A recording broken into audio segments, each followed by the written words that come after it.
स्वागत है आपका शॉर्ट हैंडियंस गॉट इट चैनल पर। वीडियोस अगर पसंद आ जाएं तो लाइक, शेयर और सब्सक्राइब कर दीजिएगा।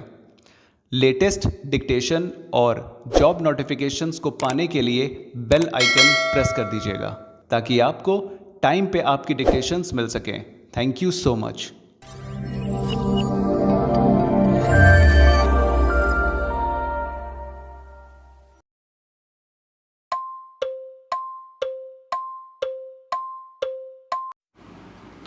Ready? Start. In this policy, therefore, I hope what I am going to say will be taken as my personal opinion and that you will discuss it as such with an open mind without fear or favor. It will be agreed that the system of education, right from the first primary class to the highest university course, which we are following today, is the same as introduced by the British government in this country.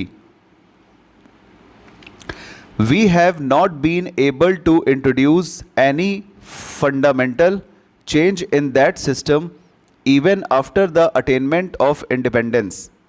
It is pointless to blame anyone for it because the peaceful manner in which the transfer of power took place made it inevitable that along with the governmental machinery and other things, the system of education should also come to us as a heritage of the old regime.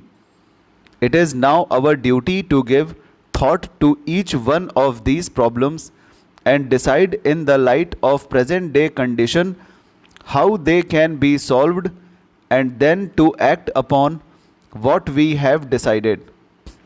There is no doubt that in introducing this system of education, the principal motive of the British government was to secure as much advantage as possible for establishing itself in this country. The Britishers also thought that as per compared to their own culture and literature, there was nothing much in Indian culture and literature which might be said to be worth preserving.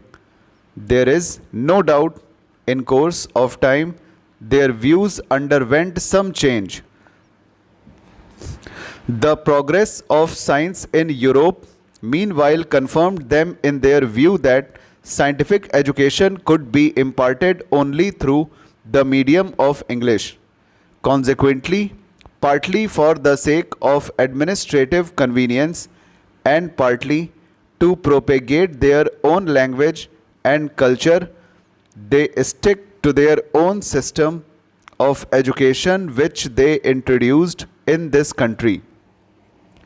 There is no doubt that the education received by our earlier generation was based on this very system.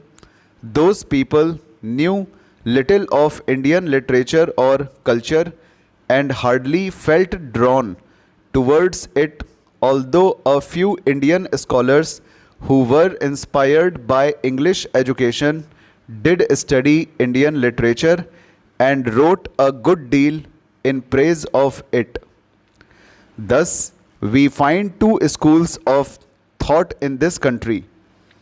The followers of one school believe that our own language alone can be the medium of education, and until that is done, education is bound to remain confined to a small section of society and will never spread among the masses.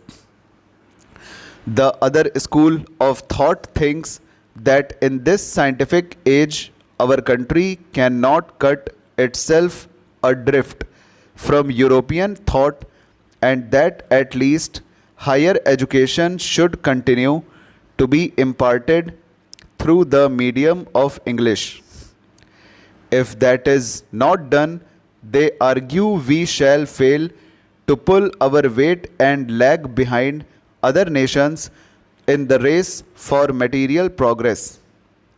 These views, as a matter of fact, apply not only to the medium of instruction but actually to the whole system of education. Our people have responded more and more to the call of education during the last 50 years, and this is evident from the phenomenal increase in the number of educational institutions.